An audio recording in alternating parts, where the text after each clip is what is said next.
जी अस्सलाम वालेकुम। कैसे हैं आप सब? ठीक हैं? अच्छा जी, हम डिस्कस कर रहे हैं आपका इनकम फ्रॉम बिजनेस। इसका हम पार्ट 1 डिस्कस कर चुके हैं, जो आपकी स्टडी टेक्स्ट का चैप्टर 7 है। उसमें हमने डिस्कस किया कि इनकम फ्रॉम बिजनेस क्या होता है, कौन से कॉमन रूल्स हैं आपके कोर्स हेड के लिए, एंड कौन सी ऐसी डिडक्शंस हैं जिसके लिए कुछ क्राइटेरिया उन्होंने बता दिया है एक्सपेंसेस के लिए कि ये अगर क्राइटेरिया मीट ना हुआ तो वो एक्सपेंसेस आपको डिसअलाउ हो जाएंगे। मोस्ट कॉमन एग्जांपल सैलरी, अगर आपने 25,000 से अबव कैश में पे की है तो वो आपको डिसअलाउ हो जाएगी। ठीक है, वो हमने सारा काफी डिटेल में डिस्कस किया है। एंड फिर हमने उसमें डिस्कस किया कि कौन से और से एक्सपेंसेस हैं जो आपको अलाउ होते हैं, उन्होंने जो कौन से और में से क्या क्राइटेरियाज हैं जो फुलफिल आपने करने हैं, जैसे कि बैड डेट्स है उसको क्या ट्रीटमेंट है, हम वो डिस्कस कर चुके हैं। फिर हमने लास्ट चैप्टर में ये भी डिस्कस किया है कि अकाउंटिंग के टैक्स के अंदर बिजनेस अपनी अकाउंटिंग किस तरह से कर सकता है, क्या वह अक्रूवल बेसिस पर अपने प्रॉफिट कैलकुलेट करेगा या कैश बेसिस पर कैलकुलेट करेगा। आज का जो हमारा चैप्टर है जी, आपका काफी इंपॉर्टेंट चैप्टर है। इसमें जो कवर होती है एक्चुअली वो आपकी जो कैपिटल एक्सपेंडिचर, जो बिजनेस अपने कैपिटल एक्सपेंडिचर कर रहा होता है उसका टैक्स में क्या ट्रीटमेंट होता है, आपने किस तरह उस एक्सपेंस को क्लेम करना है, हम उसका ट्रीटमेंट टैक्स के अकॉर्डिंगली क्या करेंगे, डिस्कस करेंगे। जी, अगर आपको इन वीडियो से कुछ भी फायदा होता है, अगर आप कुछ सीखते हैं तो आप अपना फीडबैक जरूर दिया करें कमेंट्स में, और अगर आपके कोई सजेशंस भी हों वो भी आप दे सकते हैं, इसमें कोई मसला नहीं है। अगर आपको लगता है कि ये किसी और की भी काम आ सकती हैं तो आप इस प्ले लिस्ट को, इन वीडियोस को अपने सर्कल में फ्रेंड्स से, जूनियर से, सीनियर से, जिनको भी यूज में आ सकती हैं, आप उनसे लाजमी शेयर किया करें। ठीक है, क्योंकि बच्चे जो स्टूडेंट्स देख रहे होते हैं या कमेंट्स कर रहे होते हैं या मुझे ग्रुप्स में या मैसेंजर पर कह रहे होते हैं, काफी ज्यादा होते हैं, और जो वीडियोस पर लाइक्स आते हैं या कमेंट्स आते हैं वो स्क्रीन पर बहुत कम होते हैं। तो काइंडली आप थोड़ी मोहब्बत का इजहार किया करें और अपनी जो कमेंट्स हैं या लाइक्स वगैरह भी वीडियोस पे जरूर किया करें। जी, आज जो हमने डिस्कस करना है इस चैप्टर के अंदर वो ये है कि हमने चैप्टर 7 में एक रूल पढ़ा था, कॉमन रूल, कि जो बिजनेस के अंदर रेवेन्यू रिसीट्स होंगी वो इनकम होगी, जो कैपिटल रिसीट्स होंगी बाय डिफॉल्ट वो इनकम नहीं होगी, जैसे कि लोन। लेकिन अगर कहीं पर आपके इनकम टैक्स ऑर्डिनेंस ने, लॉ ने स्पेसिफिकली एक कैपिटल रिसीट्स को इनकम बोल दिया है, वो इनकम होगी, अदरवाइज वो इनकम नहीं होती। सेम अगर आपने कोई रेवेन्यू एक्सपेंडिचर किया है, ठीक है, वो आपका एक्सपेंस अलाउ होता है, डिडक्शन अलाउ होता है। जो आपके कैपिटल एक्सपेंडिचर होते हैं वो आपका डायरेक्ट ओवरऑल एक्सपेंस नहीं होता, बल्कि आप उस कैपिटल एक्सपेंडिचर को क्या करते हैं, डिफरेंट वेज में क्या करते हैं, एक्सपेंस रिकॉर्ड करते हैं ओवर द पीरियड। जैसे कि non current assets, property plant and equipment, उसके लिए हमारे पास होती है डेप्रिसिएशन। जो हमारे पास होते हैं इनटेंजिबल एसेट्स, उनके लिए हमारे पास होती है अमोर्टाइजेशन। और हमारे पास फिर है प्री कमेंसमेंट एक्सपेंडिचर। ये हमारे अकाउंटिंग में कॉन्सेप्ट नहीं है, ये टैक्स में कॉन्सेप्ट है। जब हम उस टॉपिक पर पहुंचेंगे तो हम इसको डिस्कस करेंगे।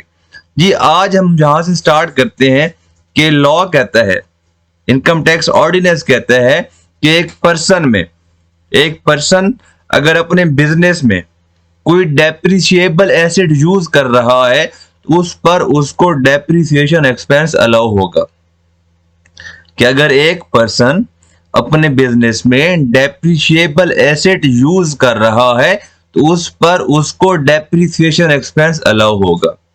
अकाउंटिंग में हम क्या पढ़ते हैं कि अगर कोई मैं एक फिक्स एसेट यूज कर रहा हूं उस पर मैं क्या करता हूं, डेप्रिशिएट करता हूं, उस पर डेप्रिसिएशन चार्ज करता हूं। यहां पर वो फिक्स एसेट नहीं कह रहा, यहां पर टैक्स में वो कह रहा है कि डेप्रिसिएबल एसेट।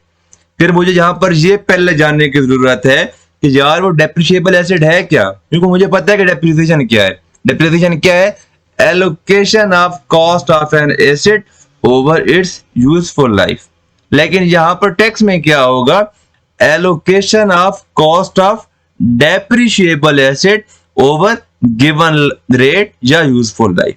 ठीक है, सबसे पहली चीज जो आपको इस चैप्टर में आगे बढ़ने से पहले पता होनी चाहिए वो ये है कि टैक्स लॉ कहता है कि मेरा अकाउंटिंग डेप्रिसिएशन से कोई लेना देना नहीं है।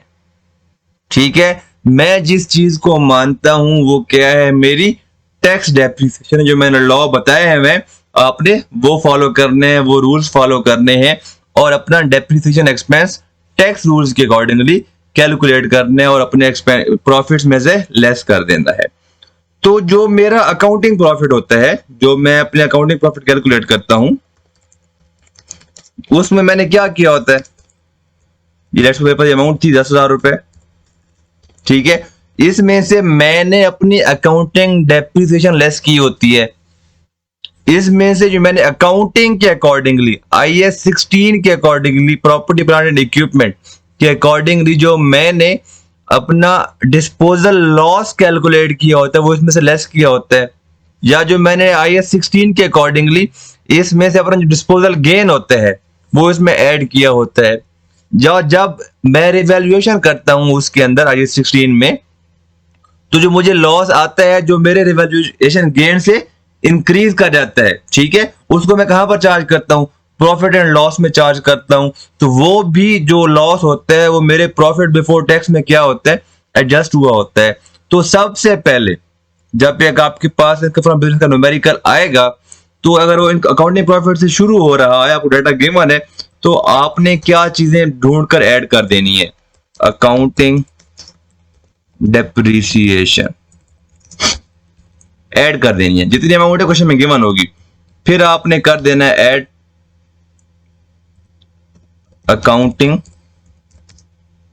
गेन ऑन डिस्पोजल, ठीक है, सॉरी ये आपने नहीं, अकाउंटिंग लॉस, अकाउंटिंग क्योंकि लॉस आपने लेस किया होता है, आप उसको क्या कर देंगे, ऐड बैक कर देंगे, ठीक है। फिर आप ऐड कर देंगे revaluation loss charge to P&L।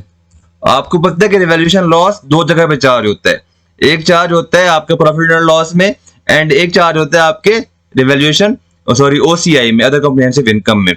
वो किस तरह चार्ज होता है, कब कहां पर चार्ज होता है, आप IAS 16 में पढ़ चुके हैं।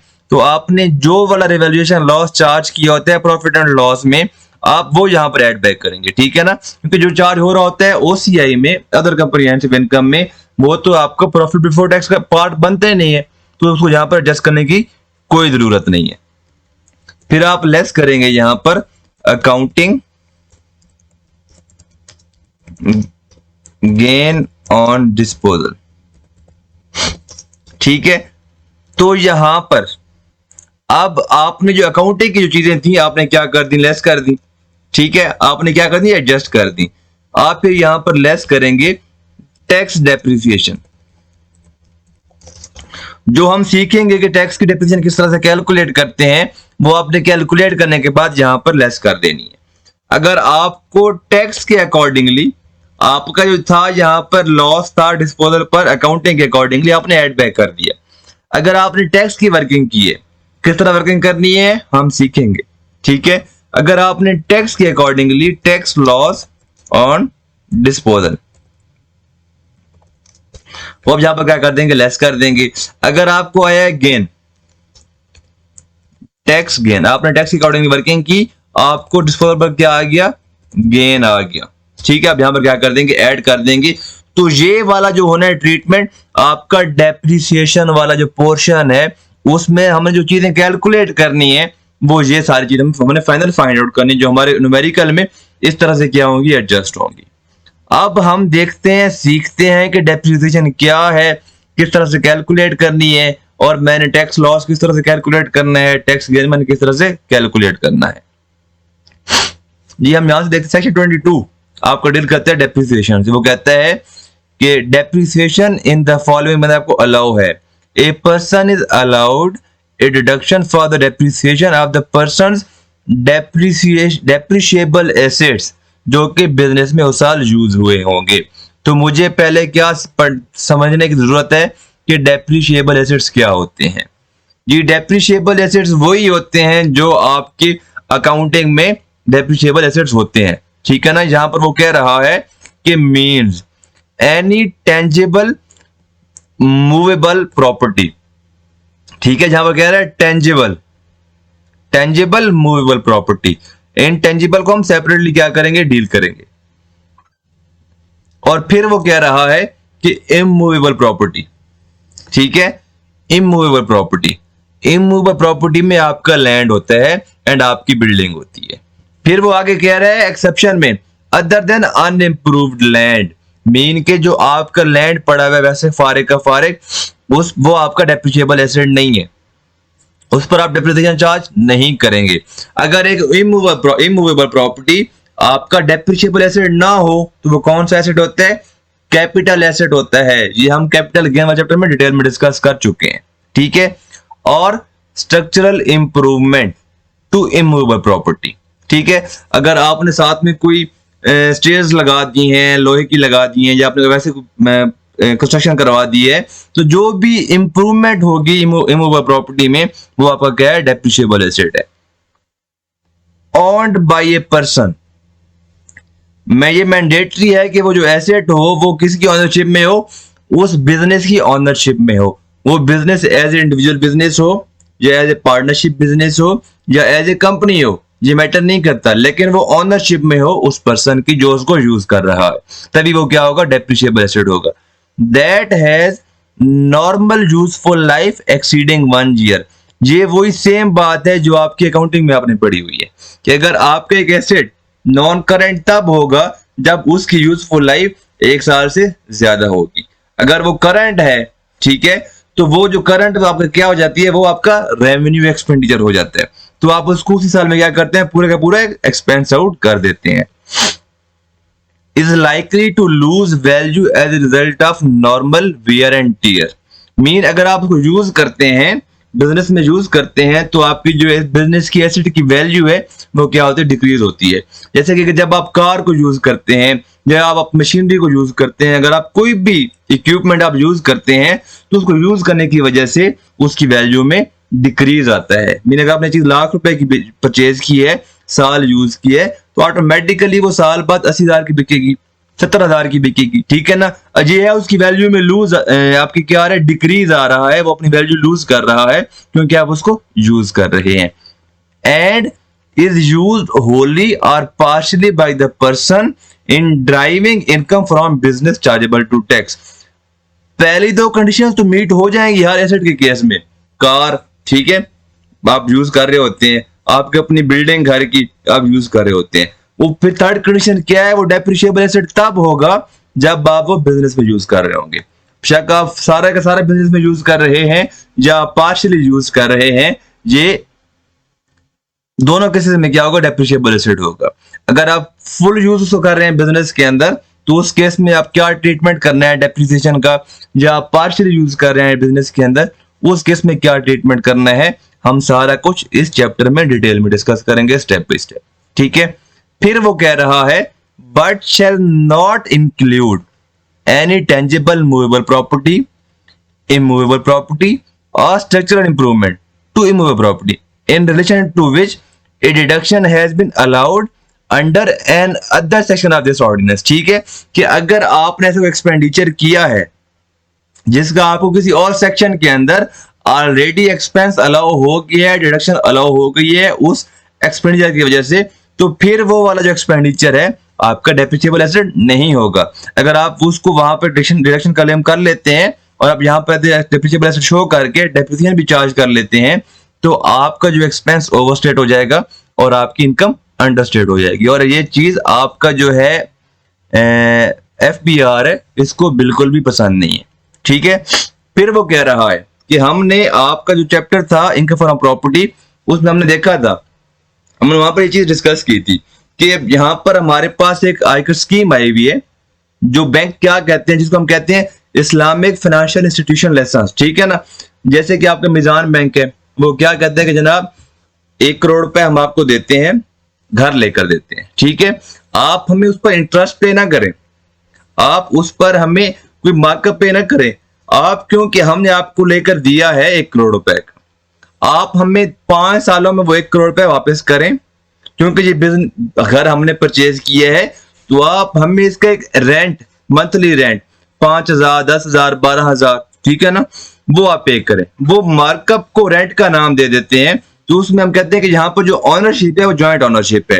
तो लॉ कहता है कि अगर इस तरह से एक घर ज्वाइंट ऑनरशिप में हो, एक पर्सन जो बिजनेस में यूज कर रहा है वो ऑनर हो, एंड साथ में जो बैंक जिसने लेकर दिया है वो भी ऑनर हो, तो उस केस में आपने क्या करना है, तो लॉ कहता है कि उस केस में आपने कंसिडर करना है कि जो टैक्स पेयर है, जो बिजनेस का ऑनर है, जो पर्सन उसको यूज कर रहा है, उसकी फुल ऑनरशिप कंसिडर की जाएगी।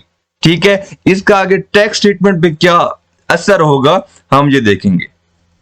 ऊपर वो बार बार टर्म यूज कर रहा है कि स्ट्रक्चरल इंप्रूवमेंट क्या होती हैं, वो अब यहाँ पे एक्सप्लेन भी कर रहा है कि इनवो प्रॉपर्टी के रिलेशन में स्ट्रक्चरल इंप्रूवमेंट क्या होती है कि आपने किसी बिल्डिंग के साथ या जो आप देखते हैं कि आपकी फैक्ट्रीज के अंदर छोटे रोड बने होते हैं, ठीक है ना, फैक्ट्री के अंदर, या आपके क्या होते हैं पार्किंग बनी होती है, ठीक है, कोई पाइपलाइन लगी होती है, कोई ब्रिज बनाया होता है उन्होंने, ये आपकी सारी क्या है स्ट्रक्चर इंप्रूवमेंट है। क्योंकि जो एक ब्रिज बनना है आप उसको बिल्डिंग तो नहीं कह सकते, ठीक है, आप उसको मशीनरी भी नहीं कह सकते, उसको हम क्या कहते हैं इसके अंदर स्ट्रक्चरल इंप्रूवमेंट कहते हैं। ठीक है, ये थे आपके डेप्रिशिएबल एसेट। अब लॉ कहता है कि बिजनेस को डेप्रिशिएबल एसेट को अपने बिजनेस में एक टैक्स ईयर में यूज करने पर डेप्रिसिएशन की डिडक्शन अलाउ होगी। अब डेप्रिशिएबल एसेट तो मैंने आइडेंटिफाई कर लिया, मैंने अंडरस्टैंड कर लिया। अब मैं देखता हूं कि डेप्रिसिएशन किस तरह से कैलकुलेट करनी है। अब हम जाते हैं पहले अकाउंटिंग से लिंक करते हैं अपनी डेप्रिसिएशन को। अकाउंटिंग के अंदर अगर मैं अकाउंटिंग को डिस्कस करूं,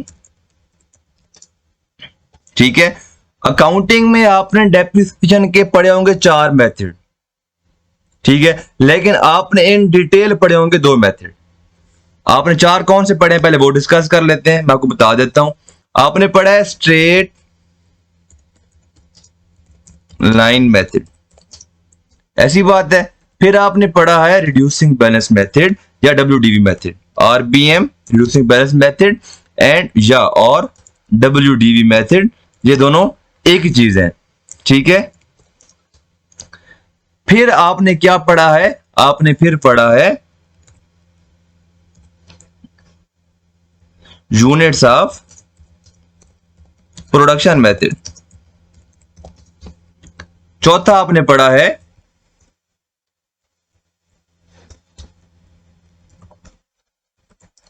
सम ऑफ डिजिट्स मेथड।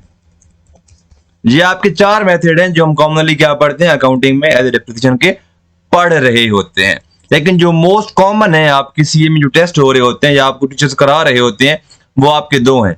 वो है आपका एक है स्ट्रेट लाइन मेथड एंड एक है WDV या रिड्यूसिंग बैलेंस मेथड, ठीक है। स्ट्रेट लाइन मेथड में आप क्या करते हैं, आप खुद लाइफ एस्टिमेट करते हैं, आप खुद रेजुलर वैल्यू एस्टिमेट करते हैं एंड उसके अकॉर्डिंगली आप क्या करते हैं अपनी depreciation for the year calculate करते हैं।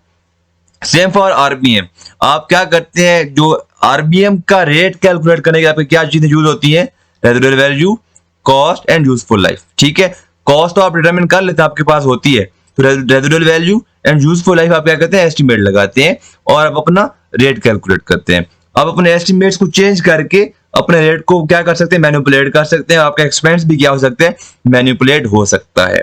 तो इस तरह से टैक्स वालों को पता था कि बिजनेसेस पर्संस अपने टैक्स एक्सपेंस को ओवरस्टेट करने के लिए ताकि टैक्स डेप्रिसिएशन एक्सपेंस को ओवरस्टेट करने के लिए ताकि उनके प्रॉफिट्स कम हो और उनका टैक्स सेव हो जाए, वो अपने जो एस्टिमेट्स हैं उनको मैनिपुलेट कर सकते हैं जिससे उनका जो डेप्रिसिएशन एक्सपेंस है वो ओवरस्टेट हो जाएगा। इसीलिए आपका FBR क्या कहता है, वो कहता है कि जनाब FBR कहता है कि मैं अकाउंट, अब आप देखते हैं टैक्स के अंदर FBR कहता है कि जनाब मुझे SLM का नहीं पता, मुझे यूनिट्स ऑफ प्रोडक्शन का भी नहीं पता, मुझे सम ऑफ डिजिट्स का भी नहीं पता, मैं जो चीज जानता हूं डेप्रिसिएशन के लिए वो है reducing balance method, one and only एक ही मेथड है अकाउंटिंग के अंदर, टैक्स के अंदर। वो कहता है कि मुझे नहीं पता कि आपके पास WDV और SLM क्या होता है या बाकी चीजें क्या होती है, मैं जो चीज जानता हूं वो है आपका RBM मेथड, WDV मेथड, ठीक है। जिस जो आपको टैक्स में डेप्रिसिएशन अलाउ है वो आपको अलाउ है return down value method. Depreciation shall be allowed on the return down value of asset at the beginning of the year at rate specified, ठीक है। अब हम अकाउंटिंग में क्या करते हैं कि हम RBM रेट कैलकुलेट करते हैं। आपने FAR 1 में IAS 16 में ये चीज सीखी होगी, ठीक है। अब टैक्स में लॉ कहता है कि जनाब मुझे नहीं पता कि आपने क्या लाइफ एस्टिमेट की है, मेरे अकॉर्डिंगली उसने क्लास बता दिए हैं, उसने सारे फिक्स एसेट्स को डेप्रिशिएबल एसेट्स को 5 क्लासेस में डिवाइड कर दिए और उसने क्लास वाइज, टैक्स ने आपके क्लास वाइज क्या बता दी है, टैक्स रेट्स बता दिए हैं। वो कहता है कि आपने WDV कैलकुलेट करनी है, जो एसेट है आपने क्या करना है, उसको उसके लिहाज से आपने क्या करना है, रेट से मल्टीप्लाई कर देना है। अब क्या, ये जो स्टेटमेंट हम बाद में पढ़ते हैं, ठीक है, अभी हम बाद में डिस्कस करते हैं। बिल्डिंग, वो कहता है कि बिल्डिंग जिस टाइप की भी हो उस पर आपको रेट अलाउ है 10% of return down value at the start of year, ठीक है।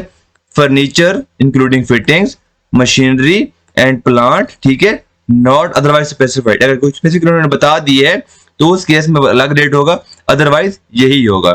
मोटर व्हीकल्स मीन कार, सारी चीजें जो आप यूज करते हैं बिजनेस के अंदर, वो आपका 15%। शिप्स, टेक्निकल और प्रोफेशनल बुक्स, ठीक है, 15%। नेक्स्ट आपका है कंप्यूटर हार्डवेयर, मीन जितने भी IT इक्विपमेंट्स हैं वो आपके सारे के सारे क्या हैं, इसमें आपके उसके अलावा एयरक्राफ्ट्स, जो आपकी मशीनरी यूज होती है IT प्रोडक्ट्स बनाने के लिए, एयरक्राफ्ट एंड एरो इंजन्स जो आपके हैं, उन पर आपका रेट है 30%। 30% ऑफ क्या, written down value at the start of year. जी नेक्स्ट जो आपका है वो आपको यहाँ पे बता देता है कि in case of mineral oil, ठीक है, उन्होंने यहाँ पर ये चीज जो आपकी गिवन है यहाँ पर, ये आपके पेपर में कभी नहीं आई और ना आनी है, ठीक है। आप इसको वैसे इग्नोर ही कर दें, उन्होंने आपको यहाँ पर रेट दिया हुआ है लेकिन इससे आपके पेपर में आना नहीं है। जी नेक्स्ट आपका क्या है, अगर आपने कोई रैंप बनवाया है, जैसे कि जो होती है कि बिल्डिंग के अंदर एक एंट्रेंस के लिए बनी होती है स्टेयर्स, और साथ में एक रैंप टाइप बना होता है जहां से जो व्हील चेयर होती है डिसेबल्ड पर्सन की, वो क्या करते हैं, वहां उनको वहां से गुजार कर लेकर जाते हैं। तो लॉ कहता है कि अगर आपने बेशक 10 रैंप बनवाई हुई है, लेकिन अगर इंडिविजुअल रैंप की जो कॉस्ट है वो 2,50,000 या उससे कम है, तो आपको सारी की सारी उस साल में एज एक्सपेंस अलाउ हो जाएगी, ठीक है। इन शॉर्ट वो कहते हैं कि अगर आपकी रैंप की कॉस्ट 2,50,000 या उससे कम है तो उसको आप क्या कंसिडर करेंगे, रेवेन्यू एक्सपेंडिचर कंसिडर करेंगे, ठीक है। ये थे आपके रेट्स, ये था आपका डेप्रिशिएबल एसेट। अब मैंने रिटर्न डाउन वैल्यू भी कैलकुलेट कर ली, अब मैंने आपकी जो थी रेट्स वो भी मैंने देख लिए, और मैंने डेप्रिशिएबल एसेट को भी आइडेंटिफाई कर लिया। अब आपका लॉ क्या कहता है, वो कहता है provided that where a depreciable asset is used in the person's business for the first time in a tax year commencing on or after the first day of July 2020, the depreciation reduction shall be reduced by 50%. अब ये क्या कहता है, वो कहता है अब इससे पहले नॉर्मली ये होता था टैक्स के अंदर कि जिस ईयर में आप एसेट परचेज करेंगे मीन टैक्स ईयर में, उस ईयर में आपको फुल ईयर डेप्रिसिएशन अलाउ होगी, ठीक है। और जिस ईयर में आप एसेट को डिस्पोज करेंगे, सेल करेंगे, तो आपको डेप्रिसिएशन अलाउ नहीं होगी, ठीक है। मीन फुल ईयर बेसिस पर डेप्रिसिएशन अलाउ होती थी। ये साल परचेज किया, बेशक टैक्स ईयर के आखिरी दिन परचेज किया हो, फुल ईयर डेप्रिसिएशन अलाउ होगी। और जिस साल डिस्पोज ऑफ किया, बेशक आपने आखिरी दिन ही क्यों ना डिस्पोज किया, वो आपको डेप्रिसिएशन अलाउ नहीं होगी। लेकिन 2000 जो जून 20 में जो बजट पास हुआ था, उसमें जो आपका गवर्नमेंट ने एक नई अमेंडमेंट की थी, उन्होंने कहा था कि 1 जुलाई 2020 या उससे बाद जो भी बिजनेस डेप्रिसिएबल एसेट को परचेज करेगा, ठीक है, तो उसका ट्रीटमेंट क्या होगा, वो ये होगा कि उसने क्या करना है, अपनी कॉस्ट कैलकुलेट करनी है। मैं कहता हूं मशीनरी परचेज की, बिल्डिंग कर लेते हैं, ठीक है, उसकी कॉस्ट थी 1 मिलियन, ठीक है। बिल्डिंग की हमने अभी देखा है कि टैक्स रेट्स कितने हैं, 10% है, तो वो ईयर 1 लॉ कहता है कि ईयर 1 में क्या होना है कि आपने क्या करना है, डेप्रिसिएशन चार्ज करनी है, कितने अमाउंट पे, 10% पे, ठीक है। आपने क्या करना है, ये कैलकुलेट कर लेना है और आपकी ये बन जाएगी 10। और लॉ कहता है कि जो ये डेप्रिसिएशन बनेगी पहले साल की रेट के हिसाब से, उसका 50% आपको अलाउ होगा इस साल, जिस साल आप उस बिल्डिंग को क्या कर रहे हैं, परचेज कर रहे हैं। 50% आपको इस साल अलाउ होगा और जो रिमेनिंग 50% है वो पहले साल डिसअलाउ हो जाएगा। और इक्वलेंट अमाउंट मतलब जो रिमेनिंग 50,000 रुपया है, जो अमाउंट है वो कब आपको अलाउ होगा, जिस साल एसेट को आप डिस्पोज ऑफ करेंगे उस साल आपको ये अलाउ हो जाएगा। ठीक है, तो इस तरह से आपकी ये ट्रीटमेंट है। बाकी जो इसकी डिटेल्ड एग्जांपल्स हैं जब हम आगे पढ़ रहे होंगे, जब हम लॉन्ग क्वेश्चन करेंगे उसमें हम इसको क्या करेंगे, डिस्कस करेंगे जी। अब नेक्स्ट वो क्या कहता है, वो कहता है कि अगर आपका एसेट यूज हो रहा है दो पर्पसेस के लिए, आप एक कार यूज करते हैं बिजनेस के लिए भी और वही कार आप यूज करते हैं पर्सनल यूजेज के लिए भी, ठीक है, तो उस केस में आपने क्या करना है, उसमें आपको वो कहता है कि जितना प्रोपोर्शनल आपने क्या, जो आपने डेप्रिसिएशन कैलकुलेट करनी है, आपने प्रोपोर्शनेट बेसिस पे क्या करना है, एक्सपेंस एलोकेट करना है। जितने परसेंट आपने कार यूज किया है बिजनेस के अंदर, उतने परसेंट आप क्या करेंगे, डेप्रिसिएशन को अपने बिजनेस में अलाउ करवाएंगे, रिमेनिंग आपको डिसअलाउ हो जाएगी। जो रिमेनिंग टॉपिक्स हैं, जो चीजें इस पॉइंट्स हैं, वो हम नेक्स्ट वीडियो में डिस्कस करेंगे, जो काफी इंपॉर्टेंट है और उसको हम काफी एग्जांपल्स के साथ भी क्या करेंगे, अंडरस्टैंड करने की कोशिश करेंगे, ताकि आप न्यूमेरिकलों को काफी बेहतर तरीके से क्या करें, अंडरस्टैंड कर सकें, उसको सॉल्व कर सकें। Thank you so much.